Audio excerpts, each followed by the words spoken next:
Dit is de podcast van Omroep Friesland. Noordewien. Met Willem de Vries. Kom verder.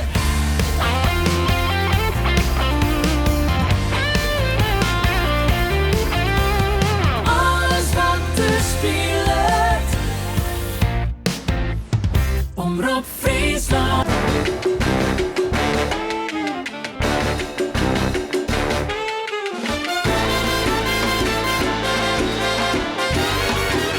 Dit is Noordewien.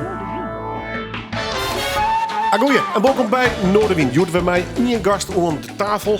Hij is dirigent, hij is docent, hoornist, arrangeur.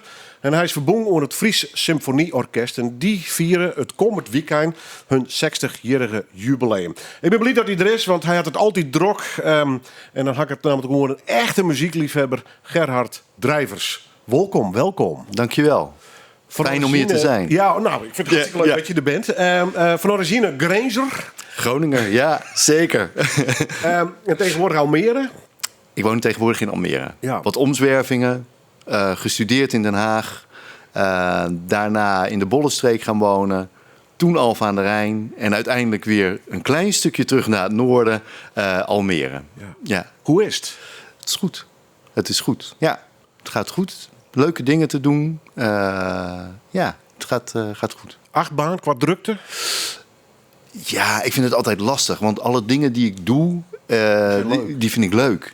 Dus dan voel je, wat mij betreft, de druk niet. Als dingen, dat is wel een beetje, het is nog steeds een beetje dat we hebben van voor de pandemie en na de pandemie, zal ik maar zeggen.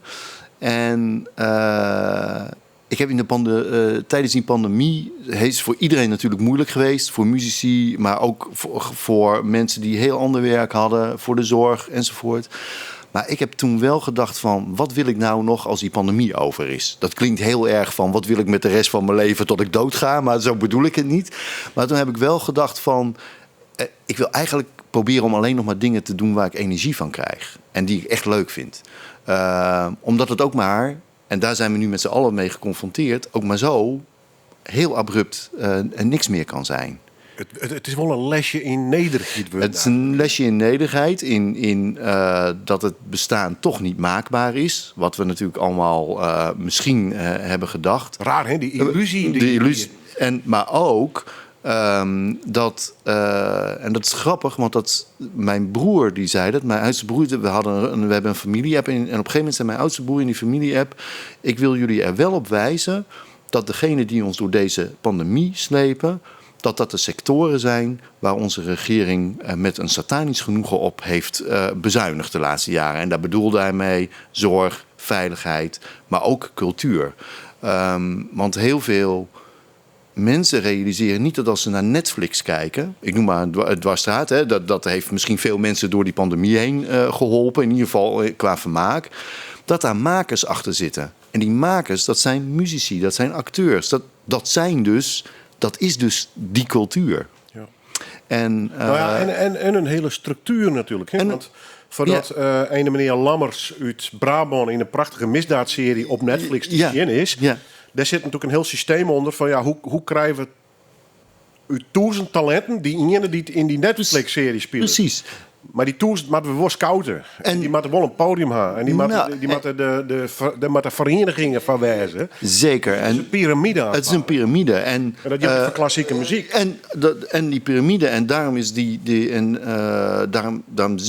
daarom is eigenlijk ook die onderkant, dat bedoel ik trouwens niet oneerbiedig, maar die onderkant van die piramide is zo belangrijk. Dus de fundering. Dus de muziekverenigingen, de toneelverenigingen, de balletschooltjes op de hoek van de straat. Dus een Fries Symfonieorkest.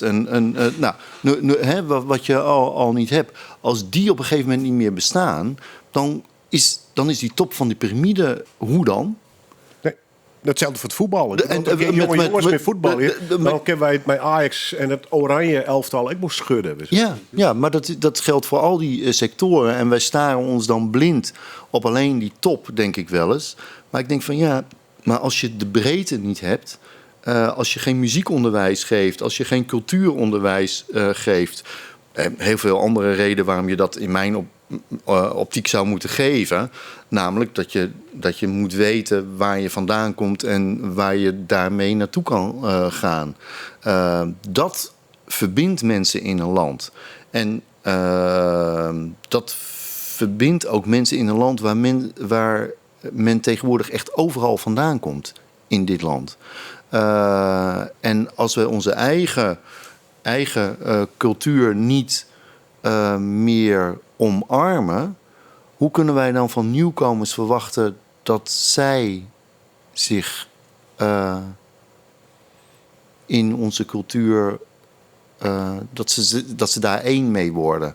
Dat verwachten we wel. Ja, maar als er niks is. Maar we veronachtzamen onze eigen cultuur door het inderdaad met een satanisch genoegen wegbezuinigd te hebben voor een groot deel. Ja. Ik bedoel, dat is in Friesland ook zo. De meldij in Drachten is niet meer van de gemeente. Dat zijn allemaal zelfstandigen geworden, omdat het dan goedkoper wordt. Nou, en allemaal dat soort dingen. En dat is wel voor de cement in een samenleving of in een gemeenschap is dat wel lastig. Wordt er meteen een heel politiek verhaal, Willem. Hè? Oh ja, maar dan we beginnen aan over muziek praten. En hoe horen zaken. Nee, ja. maar, ik snap jouw punt helemaal. Ja. Dus, en daarom is zo'n Fries Symfonieorkest belangrijk in de gemeenschap. Daarom proberen we daar verbindingen te leggen in die gemeenschap. Dus het Fries Symfonieorkest, heel specifiek in Friesland ook. Nou, de A3 de Boer. Daar zoeken we dan verbinding mee en hebben we programma's mee gedaan.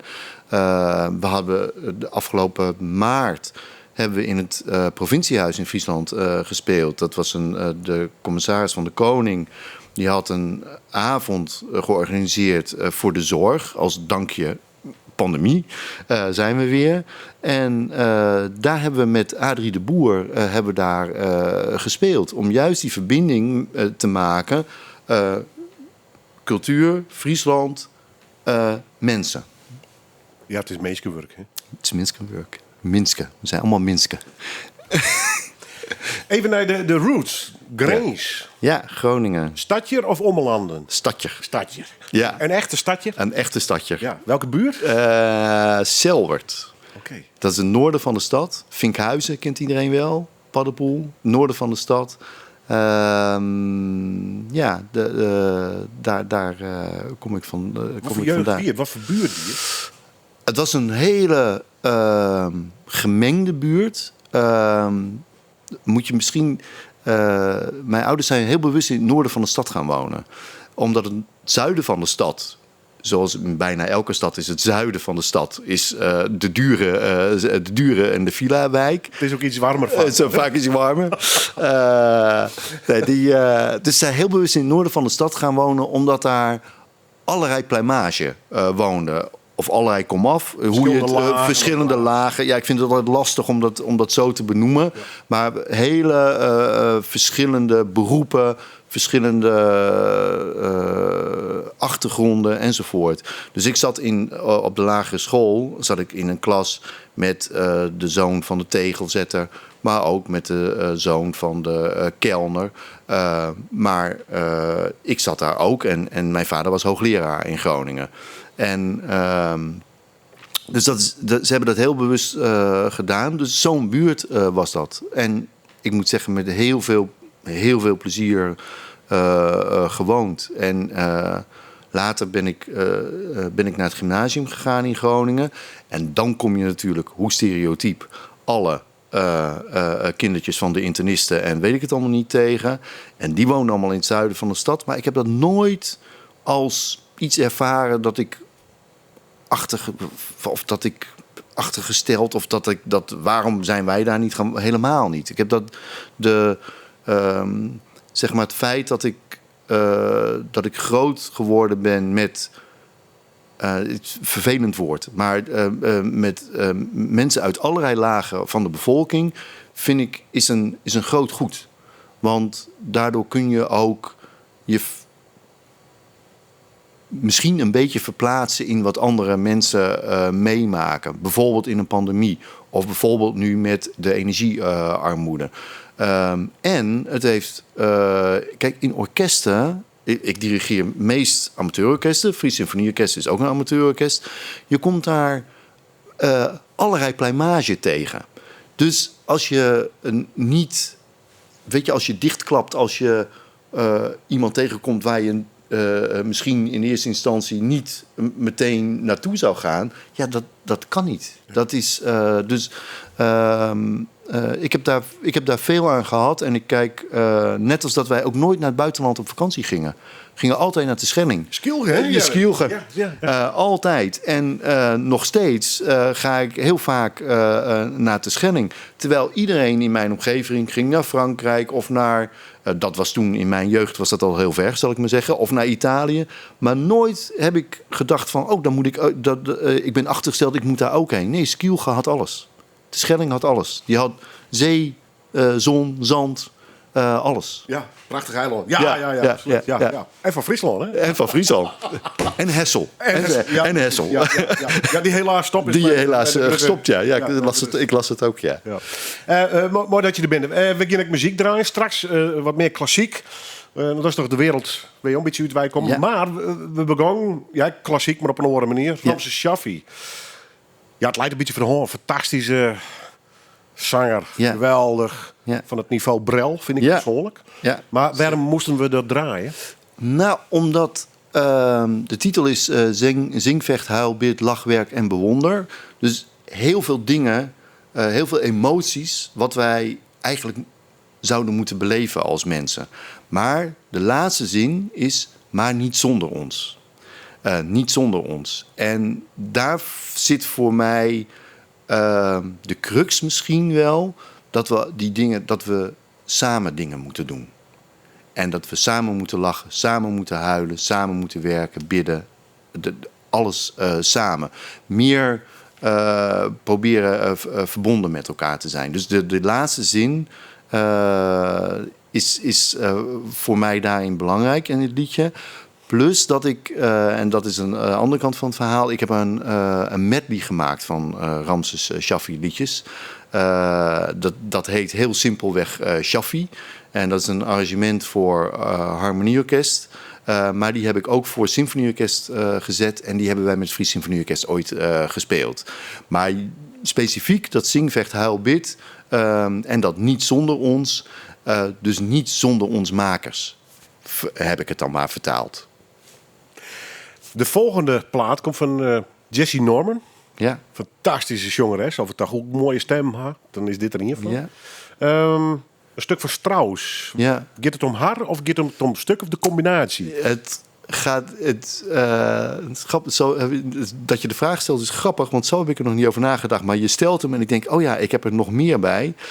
Wat ik wil laten horen is Beim Schlafen gehen van Strauss. En dat is heel...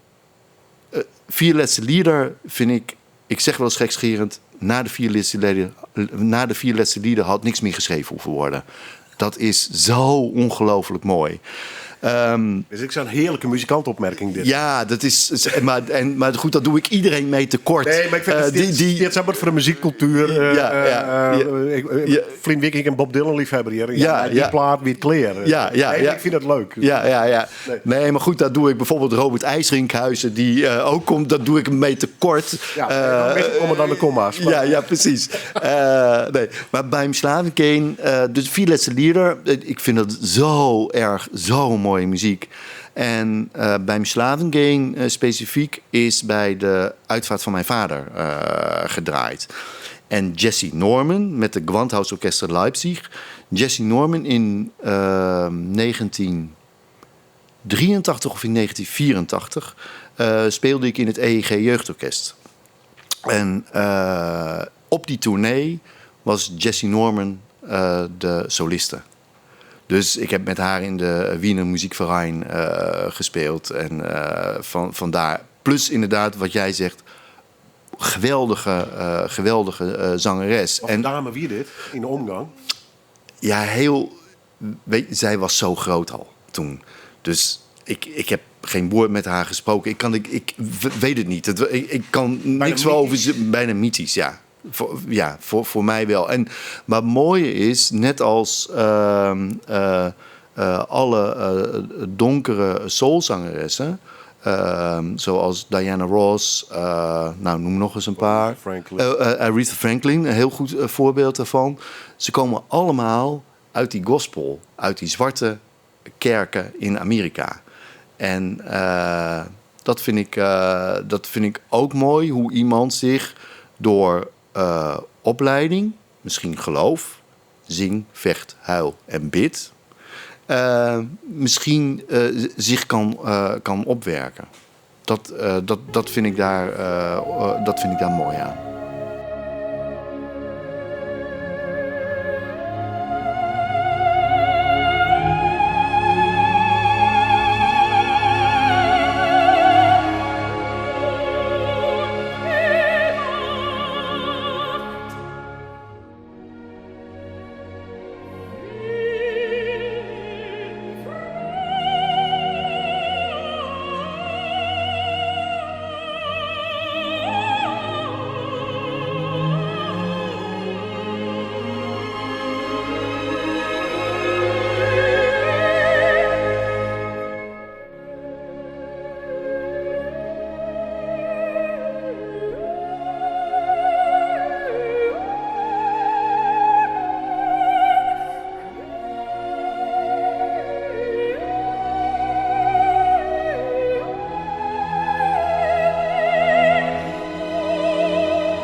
Ja, wat je hier nog hoe is het? Jesse Norman, Beim Slaven Gehen. Stie op het muzieklijstje van mijn gast van Joert, Gerhard Drijvers. Hij is verbonden aan het Fries Symfonieorkest. En dat viert het 60-jarige jubileum reden genoeg om deze fantastische muziekliefhebber uit te nodigen en om naar dit soort muziek te luisteren. Want dit is traaien dubbel piekenvel, hè? Ja, zeker. Ja. Ja, en van je emotioneel ook wel wat beladen ook, hè, dit stuk. Het is op de uitvaart van mijn vader gedraaid. En dat is weliswaar 20 jaar geleden.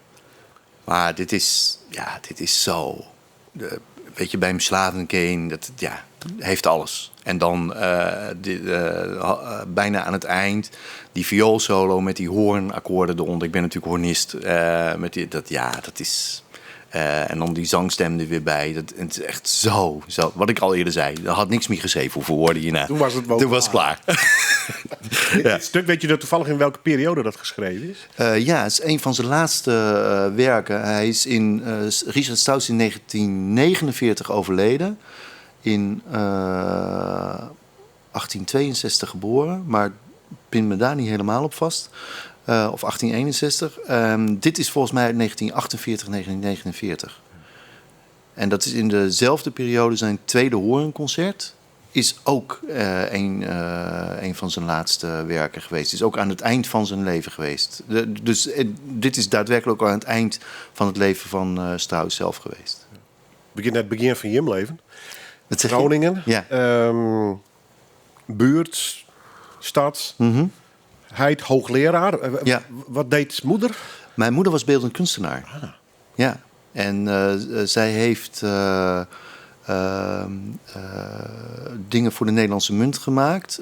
Toen Groningen 950 jaar bestond, heeft zij het betaalmiddel gemaakt. De kromstaart. Daar is toen een jaar lang mee... kon je daarmee betalen in Groningen. Maar ze heeft ook voor de opgravingen in Wijnaldum, Friesland. Sorry. Nou ja, goed. Nee. Daar heeft ze ook de munt voor gemaakt om die opgravingen te bekostigen. Dus mijn moeder is in 2014 overleden, dus dat is in de jaren 90 geweest. Kan dat kloppen? Opgravingen in Wijnaldum? Dat is, maar daar heeft zij... en die zijn allemaal bij de Nederlandse munt gemaakt. En in het provinciehuis van Groningen... er is een oud gebruik dat om geluk over een gebouw af te roepen... dat je onder de heipaal, onder de palen waar het staat... dat je onder de eerste paal een munt legt. Volgens mij een hele oude traditie. Dat is een hele oude traditie. En dat is in het provinciehuis van Groningen ook gedaan. Als je de hal van het provinciehuis van Groningen binnenkomt, dan is er een hele grote koker naar beneden. En daar ligt de penning die mijn moeder gemaakt heeft voor de opening van het provinciehuis. En het grappige, we hadden het net over Terschelling. Ik heb, je zei, ik woon nu in Almere, dat klopt. Ik heb 4 jaar geleden heb ik daar een huis kunnen laten bouwen. En onder de eerste heipaal zit de munt van Terschelling. Dus die is daaronder geplakt en de Schelling heette die munt, als ik me niet vergis. Iets van een cirkeltje. Precies. Ja. Dus, Ik lees een heel spannend verhaal hoe je in het begin, zeg maar, want speelden jouw ouders instrumenten? nee, mijn moeder niet. Mijn vader die heeft in een ver verleden piano gespeeld. Maar daarmee gestopt. Maar zij stimuleerden hun 5 kinderen wel om muziek te maken. In ieder geval, ze boden het aan. We mochten een sport doen en muziek. 2 dingen. Oké, combi. Een combi. 2 dingen. Dus sport en muziek. Dus ik deed handbal en ik speelde uiteindelijk hoorn. Eerst AMV begonnen, blokfluit en toen hoorn. En al mijn broers en zussen spelen wat of hebben ook wat gespeeld. Wat is er een van die broers of zussen ook nog doorgestroomd Nee, ik ben de enige. naar de wereld van de muziek? Nee, ik ben de enige. Ze zijn wel allemaal liefhebber, maar ik ben de enige die er uiteindelijk zijn beroep van gemaakt heeft. Ja. Ja. Hoe komt een 14-jarige kleine Gerhard in Amerika terecht om daar vervolgens bij een hoornconcours Een prijs te winnen. Ja. Hoe ging dat? Nou, dat ging als volgt. Mijn vader die werd op een gegeven moment, zoals dat heet, visiting professor in Princeton. Dus de universiteit waar Einstein ook zat. Ja, en waar nu onze minister van Onderwijs directeur geweest. Robert Dijkgraaf. Die is directeur geweest van the Institute for Advanced Studies. En daar was mijn vader aan verbonden voor een tijdje. En dat was toen ik 13, 14 was. Dus wij moesten daar naar school, dus naar de high school. En omdat ik hoorn speelde, muziek maakte, ging ik ook naar muziekles. En dat was op het Westminster Choir College. Had ik hoornles. En ik had daar les van een hoornist die ook veel in New York speelde. Want we woonden in Princeton en dat is ongeveer een uur rijden van New York, in mijn herinnering. Misschien langer, maar in ieder geval het was op rijafstand. En op een gegeven moment kwam dat concours voorbij. En hij zei, ja, daar moet je aan meedoen. Dat is, ik heb inderdaad aan dat concours meegedaan. Ik weet nog heel goed wat ik gespeeld heb. Want ik heb de Beethoven-sonate gespeeld en derde hoornconcert van Mozart. En daar heb ik inderdaad een prijs gewonnen. Maar Ja. 14 jaar, uitgesproken al voor de hoorn dus? Ja, dat is een hele strijd geweest. Want ik zat op school natuurlijk in Groningen. En toen ik dat... toen ik die prijs gewonnen had, dacht ik van... waarom moet ik nog naar school? Ik wil horen spelen en ik wil daar mijn vak van maken. Zo'n lekkere puberig. Ja, precies. Maar ik ben klaar. Ik ben klaar, ja. Maar dat ging mooi niet door. Want mijn vader die zei van... ja, je maakt een mooie school af. Want je bent nog niet eens precies. En je weet nooit hoe het loopt. En natuurlijk mag je naar het conservatorium. En dat was helemaal geen punt. Hè. Tegenwoordig hoor je veel ook... ik weet niet of je veel is, maar ga maar een echt vak leren. Dat was bij ons thuis niet aan de orde. Doe waar je goed in bent, wat je graag wil worden. Maar doe dat dan ook goed. Dat was wel een soort voorwaarde. Maar hij vond wel dat die school afgemaakt moest worden. Want in de tijd had je in Den Haag de muziek-HAVO. Dan kon je vooropleiding doen en ook naar school. Maar dan moest je ook daar wonen al in Den Haag. En wij wonen in Groningen. Maar hij zei, nee, je maakt maar mooi je gymnasium af. Dus dat heb ik braaf gedaan. Zo. Ooit andere dromen gehad als kind? Gewoon piloot, brandweer? Vrachtwagenchauffeur. toch nog iets. Ja, Ja. vrachtwagenchauffeur. Ja. En nog steeds heb ik wel iets met auto's, moet Ja, ik zeggen. precies, ja, Dat is... Nou ja, maar maar dat een jongetje, je ligt in bed te Ja, dromen. ja, en dan nee, kan me het muzikantenschap wel voorstellen. Ja, Maar nee, ook dat- vrachtwagenchauffeur. En dat is wel een mooi verhaal. Want in de jaren 60 ging mijn moeder ook haar rijbewijs halen. En ik ging altijd mee met rijles. Altijd. Waarschijnlijk omdat dat geen oppas en mijn vader was aan het werk. Dus altijd mee met rijles. En ik speelde dat altijd na thuis. Als ik weer thuis was, er was nog zo'n gaskachel. En om die gaskachel zet ik dan allemaal autootjes neer. En dan ging ik file inparkeren. En dat deed, dus daar komt dat vandaan. Plus dat, denk ik, de broer van mijn moeder was buschauffeur in Haarlem. Dus misschien dat een soort... Een beetje een heldachtig. En die heette ook Gerhard. Dus misschien dat een beetje... Maar vrachtwagenchauffeur, ja. En later dacht ik wel eens van ja... kijk, toen ik terugkwam uit Amerika, of toen wij terugkwamen uit Amerika, ben ik natuurlijk gewoon weer naar die school gegaan. En toen heb ik 1 semester heel erg mijn best gedaan. Dan heb ik alleen maar 8 en 9's gehaald. En toen heb ik gedacht van, jullie weten nu dat ik het kan. En toen ben ik hoorn gaan spelen. Want dan kon je, bij de operetteverenigingen kon je meespelen. Nou, weet ik het allemaal Het was niet. wel handig dus. Ja, dus dat deed ik allemaal. Achterna nooit meer getwijfeld over het instrument? Nou, dat wou ik zeggen.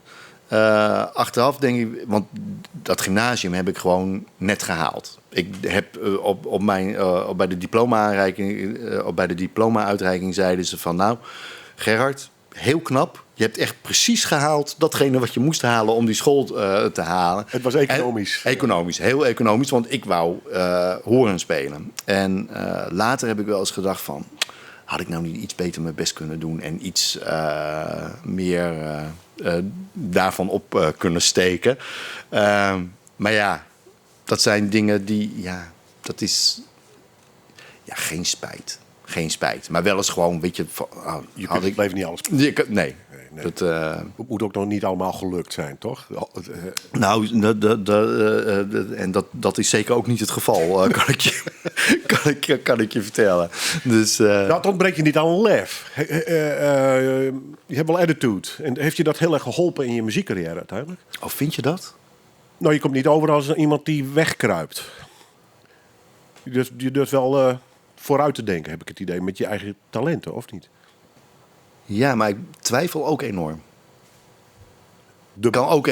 Ik kan enorm twijfelen of wat ik doe wel goed is. Ja. Dat is... kijk, het is... op het moment dat je het moet doen... kijk, we kennen allemaal periodes in ons leven dat het goed gaat en dat het minder goed gaat. En uit de periodes dat het minder goed is gegaan, heb ik geleerd van, weet je, als je twijfelt op het moment dat je op het podium staat, dan ben je reddeloos verloren. Dan ben je reddeloos verloren. Dus ik heb wel geleerd daardoor om op het moment dat ik moet presteren, noem het dan maar zo, dat ik een bepaalde houding heb. Maar een docent van mij heeft ooit tegen mij, die heeft mij dat namelijk gezegd. Hij zei, Gerhard, als je op een podium zit en excuus voor het woordgebruik, maar dat zei hij tegen mij, dan moet je een klootzak zijn. Hij zei, als je daar buiten een klootzak bent, hij zei, dan krijg je met mij te maken. Dus dat heb ik, weet je, al die lessen van iedereen. Gewoon de baas zijn dus. Ja, overtuigd zijn van, ik ga dit klusje klaar. En ik wil dat het zo gebeurt. En ik wil dat het zo gebeurt. Ja. Dat is, maar dat houdt niet in dat als ik van een repetitie thuis kom, bijvoorbeeld van het Fries Symfonieorkest, dat ik naar huis rijd, en dat is een dik uur is het rijden, denk ik wel altijd, nou, wat heb ik nou handig gedaan? Wat heb ik nou niet zo handig gedaan? Had ik dat zo moeten zeggen? Of had mijn toon misschien anders gekund? Het is altijd wel... ik probeer in ieder geval wel altijd een soort reflectie te hebben op mijn eigen prestatie van die avond. En dat is lastig. Dat is voor jezelf is dat lastig. Omdat je eigenlijk altijd tot conclusies komt dat je dingen niet goed gedaan hebt. Aan de andere kant denk ik dat het in mijn vak, maar ik denk heel eerlijk gezegd in heel veel professies, ook niet anders kan. En dat het je uiteindelijk verder brengt als je zelf reflectie durft te hebben. Als je naar jezelf durft te kijken en denkt van, is dat nou...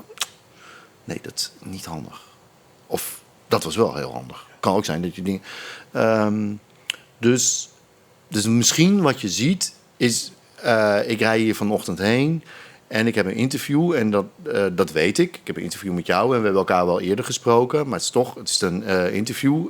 Ik weet niet precies welke kant het op gaat. Dus ik heb in mijn hoofd, en ik had een druk weekend, want ik moest heel veel spelen. Maar ondertussen denk ik dan wel altijd van, oké, welke kant zou het op kunnen gaan? Want ik heb die muziekstukken. Dus ik probeer alle scenario's te denken. Ik begin in scenario's te denken. Van dat en dat. En dan, want ik denk dan van, ik moet niet te veel zeggen. Ik merk dat ik dat nu doe, want ik weet, een goede vriendin van mij gaat dit luisteren op die podcast. En die gaat, zegt ze, zoveel keer dus nu weer. Ja. Ik vind het persoonlijk nooit erg als dat een beetje bij jouw taalgebruik hoort. Ik graag horen zoals je bent. Maar snap je? Ja, dus je neemt allerlei, of tenminste ik neem allerlei invloeden van allerlei mensen met mij mee. En probeer misschien daaraan te voldoen. En dat is wat ik geleerd heb, ook is dat je het gewoon niet iedereen naar de zin kan maken. Dat gaat gewoon niet. En als je dat doet, probeert te doen, dan dat gaat uiteindelijk ten koste van jezelf of zo. Dus die houding die je nu misschien ziet, komt daaruit voort van, ik heb een klus te klaren, ik heb een interview met Willem. En dat moet goed. Dat is misschien wat je ziet. Je wilt er een goed gevoel bij hebben. Ja, en ik wil ook dat jij daar... dat is de andere kant. Ik wil dat jij ook zo meteen naar huis gaat, je hond uitlaat en denkt van, nou, ik heb een leuke ochtend gehad. Dat is... dat zit er dan een beetje in. Tot nu toe vermaak ik me zeer. Mooi verhaal van mijn gast. Je hoort als Krektienskekelgast. Gerhard Drijvers is hier de gast. We praten aan over het jubileum van het Fries Symfonieorkest. Is hij heel bord bij verboen. Maar hij kwam met mijn muziek horen en daar gaan we nog wat van draaien. Straks het verhaal waarom. Elgar, de Music Makers Proms 2004, een wat oudere opname. Maar daarom absoluut net minder, want dit is echt piekenvel, harkjemars. Nee, in dit geval de kar van Gerhard Drijvers.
Ja, je wordt haast net te onderbreken. Het is een prachtig stuk, maar helaas wordt het te lang om helemaal te draaien in deze aflevering van Noorderwien. Opname door de BBC trouwens, 2004. Vanwege mijn gast van Joert, Gerhard Drijvers. Waar hebben wij naar luisteren? Ja, dit is hemeld. We hebben geluisterd naar The Music Makers van Edward Elgar. En dat is een... je zou kunnen zeggen oratorium, dus dat is een muziekwerk met tekst, tekst. En dat heeft hij gezet, die muziek, hij heeft het gedicht Ode van Arthur O'Shaughnessy gezet op muziek. En Ode begint, de eerste zinnen zijn, dat lees ik even voor: We are the music makers and we are the dreamers of dreams. En dat is, dan gaat dat door. En hij de hele dat hele gedicht zet hij op muziek. Maar vooral die eerste zinnen: we are the music makers, we are the dreamers of dreams. Dus wij kunnen dromen en die dromen waarmaken. Dat is voor mij zou een verklaring kunnen zijn. En Elgar heeft in dit stuk heel veel van zijn thematiek uit voorgaande werken gebruikt. Dus het is een soort lappendeken van thema's uit andere muziekwerken van Elgar, waarmee die soort van zijn signatuur wil zeggen. Van, Medley 2.0 als wat. Ja, zo van dit ben ik. En het stuk is in 1912, dacht ik, in première gegaan. Dus Elgar leefde daarna, want die is in 1934 overleden. Dus die leefde daarna nog 22 jaar. Maar wat er bijvoorbeeld in zit, zijn de Enigma-variaties. En die kennen wij allemaal van Nimrod, het langzame deel. Da, da, di, da, di, da, da, di, da, da, di. Nou, dat is het iconische deel uit die Enigma-variaties, Nimrod. En dat zit daar ook in. En volgens mij zit het ook in het fragment wat ik heb laten draaien. Als ik het goed gedaan heb. Dus daar hebben we naar geluisterd. Maar we hebben er ook naar geluisterd omdat bij het 50-jarig jubileum van het Fries Symfonieorkest wij dit stuk uitgevoerd hebben. En eigenlijk om dezelfde reden. The music makers, we are the dreamers of dreams. En als je je goed herinnert, is in 2012, want dat was het jubileum, had toen net de toenmalige staatssecretaris van Cultuur echt bijna alles kapot gemaakt wat de naam cultuur mocht dragen. En dus het was voor mij, misschien heeft niet iedereen dat zo gezien, maar voor mij was het ook een soort van statement van jullie hebben ons nodig. Vandaar ook Shaffi, niet zonder ons. En hier ook de music makers. Wij kunnen dromen, niet alleen voor muzikanten, maar ook voor andere mensen misschien waarmaken. Het valt alleen de namen, FSO, Ja. 50-jarig jubileum. Wanneer ben je hem bij dat orkest te lonen kwamen eigenlijk? Ik ben in 2012. Nee, 2010. En wat is de 2010. aanleiding? Ik heb gewoon gesolliciteerd. Ik ben laat. Dirigent. Ja, ik ben later begonnen met dirigeren in mijn carrière. Eerst hornist en later ben ik directie gaan studeren. En in 2009 heb ik pas mijn master orkestdirectie gehaald in Duitsland, uiteindelijk. Of uiteindelijk klinkt alsof ik er heel lang over gedaan. Ik heb er gewoon netjes 2 jaar over gedaan. Maar laat in mijn carrière mijn master orkestdirectie gehaald. En toen, ik dirigeerde al harmonie en fanfare, orkesten en brassbands. Dus toen wilde ik heel graag een symfonieorkest, omdat ik specifiek die richting had gekozen, orkestdirectie. Toen was hier een vacature. Ik heb gewoon een briefje geschreven en ik mocht op gesprek komen en later proefdirectie, zoals het gaat.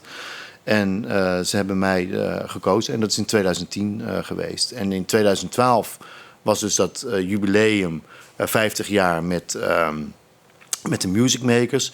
En nu, 2022, hebben we ons 60 jaar jubileum over een week. Het is ook een beetje een rotvraag altijd, maar ik vraag je toch. Als je de tijd even stilzet op dat 50-jarige jubileum. En nu? Is er veel veranderd met het orkest? Ja. Heel veel andere spelers zijn er. Is de doorloop behoorlijk dan? Dat is... Nee, het valt wel... Ja, dat weet ik eigenlijk niet zo goed. Er zijn wel een paar bakens in dat orkest die er gewoon altijd zijn en altijd waren. Maar er zijn ook wel veel nieuwe mensen bijgekomen, gelukkig. En er zijn ook mensen weggegaan, mensen overleden. De natuurlijke gang van zaken. Mensen die zich misschien niet meer prettig voelde bij de richting van een orkest. Ja, dat allemaal dingen waar je mee van doen hebt. Want heb je als dirigent een enorme... heb je andere afslagen genomen met het orkest tijdens jouw... In die dirigent? periode doen Ja. je? Nou, heb je bewust een koers veranderd? Of heb je eigenlijk Nee, de de traditie wat koers- meer doorgezet? Nee, ik weet niet of ik een traditie voortgezet heb. Ik weet wel dat ik belangrijk vond om verbinding te maken met de samenleving waarin je als orkest functioneert. Dus dat heb ik wel altijd geprobeerd. Dus op plekken te spelen waar mensen je misschien niet verwachten. Bijvoorbeeld de Hemieldagen is daar een voorbeeld van. Daar speelde het orkest nooit voor mijn aantreden, als ik me niet vergis. Maar daarna spelen we daar ieder jaar. En dat is, weet je, dat zijn de hooimaaltijd. Dat is een plek waar ik wil spelen, omdat daar veel mensen komen die misschien niet van nature of vanuit hun achtergrond naar een klassiek concert gaan. En we proberen dan zeg maar wat laagdrempeliger muziek te spelen, als je het zo kunt zeggen, wat iedereen eigenlijk wel kan waarderen. Dus als ik een koers verlegd heb, dan heb ik geprobeerd om juist aansluiting te vinden bij de gemeenschap waarin het orkest functioneert. Of dat altijd lukt, dat is ook weer ingewikkeld, want het lukt ook gewoon niet altijd. Maar dat is wel mijn insteek. Ook naar die carrière shirt, dan heeft echt fantastische dingen die echt op hoog niveau. En dan juist leiding over een amateurorkest. Schuurt dat wel eens? Of... Ja, ik snap waar de vraag vandaan komt. Ja, dat ik wil geen probleem vermijden, maar er is wel een skill, denk ik. Ja, maar dat, kijk. Of maakt het dan net zo volle uur uiteindelijk? Gaat het mij intensiteit van muziek? Ja, daar gaat het mij eigenlijk om. Dat mensen moeten het beste in zichzelf en daarmee in het orkest naar boven willen halen. En weet je, muziek is leuk, maar muziek is eigenlijk alleen maar leuk als het goed is. Als muziek niet goed klinkt, vindt niemand het leuk. Ja, op een enkele punkband. Ja, goed. Maar dat is dan een stijl die dat dan kan hebben. Ik begrijp wat je bedoelt. Ja. Ja. En dus schuurt dat? Nee, ik dirigeer veelal amateurorkesten. En soms heb ik een uitstapje naar professioneel of semi-professioneel dirigeren. Maar ik speel natuurlijk professioneel. Nee, voor mij schuurt het niet als iedereen maar uiteindelijk hetzelfde wil bereiken. En dan is het onvermijdelijk dat een amateurorkest als het Fries Symfonieorkest minder goed klinkt dan het NNO. Of anders klinkt, wat je wil. Maar als iedereen met zijn of haar ziel en zaligheid zich geeft, dan geeft dat ook wel een andere dimensie. Strijd om iets moois te maken kan ook iets opleveren. Zeker een verbetenheid. Zeker, ja, strijd, verbetenheid, echt iets moois willen doen, dat kan ook voor het publiek iets opleveren. Emotie. Ja. Wat gaan jullie doen met het feestje? Wat gaan wij doen? Wij gaan als eerste Ode aan Beesterswaag spelen. Niet als eerste, maar die wil ik als eerste noemen. Een stuk van Robert IJsrinkhuizen. Student compositie in Groningen nog. Die hebben wij aangezocht om een stuk te schrijven. En hij heeft met de verhalen uit het orkest heeft hij de Ode aan Beesterswaag geschreven. Omdat wij repeteren in Beesterswaag. En dat is vind ik echt, dat heeft hij echt heel mooi gedaan. Het is echt een mooi stuk. Afgelopen donderdag was ik zelf niet op de repetitie, omdat ik moest spelen. Maar er was een vervanger van mij en daar had ik contact mee. En die zei, hij zei, geweldig mooi stuk, die ode. Dus compliment aan Robert bij deze. Waarom voor hem gekozen? Nou, omdat we we hebben het conservatorium van Groningen aangezocht van, hebben jullie Heb je er nog één? Heb je nog één. En de hoofdvakdocent daar, dat is Klaas ten Holt. En dat is, voor de mensen die hem willen plaatsen, dat is een neef of een achterneef, dat weet ik niet zeker. Maar het is in ieder geval familie van Simeon ten Holt. Bekend van de canto ostinato, wat heel veel uitvoert. Klaas ten Holt is een componist filmmuziek. En wij vertelden het verhaal en toen heeft hij Robert IJsrinkhuizen aanbevolen, omdat hij ook beeldend schrijft. En dat is ook gebleken, maar dat zal hij zelf ook vertellen, want hij heeft net een paar weken geleden een prijs gewonnen voor filmmuziek wat hij gemaakt heeft. Dus dat is eigenlijk de reden waarom we voor hem gekozen hebben. Omdat zijn docent zei van, je moet eigenlijk hem hebben. Nou, en zo is dat balletje gaan rollen. Beestersweg. Ja, precies. Wat ga je verder doen nog? Verder spelen wij... we openen met de Prelude 49th Parallel. Dat is van Vaughan Williams. En Rolf Vaughan Williams. En dat is filmmuziek van hem. We kennen Rolf Vaughan Williams, of de meeste van ons kennen hem uit de concertzaal. Symfonieën en een heel bekend stuk van hem, de English Folksongs suite. Maar hij heeft ook heel veel filmscores geschreven. En dat weten misschien niet heel veel mensen. Maar dit is 49th Parallel is een oorlogsfilm uit 1941. Dus die muziek is ook uit die tijd. Hij heeft de filmscore daarbij geschreven. En omdat die ode ook beeldend is, wilde ik daar een andere filmscore naast leggen. Maar dan wel van een componist waarvan niet iedereen dat misschien zou verwachten dat hij filmscores geschreven heeft. Dan spelen we nog een symfonie van Dvořák. Een Tsjech, klassieke symfonie uit de klassieke tijd. En als feestelijk einde de Pomp and Circumstance Mars nummer 1 van Elgar. Om iedereen vrolijk de zaal uit te laten gaan.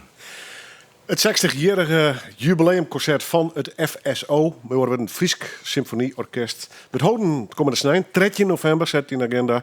3 uur in de ontmoetingskerk in Beetstersweg. Met natuurlijk een fantastische dirigent van de club.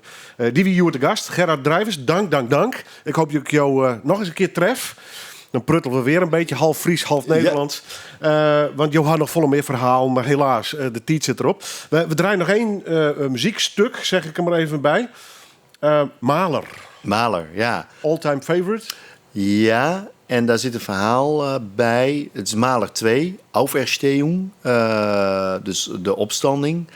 En in de jaren 80, ik zei het al, speelde ik in het EEG Jeugdorkest. En daar speelden wij tweede Mahler met Jesse Norman als soliste.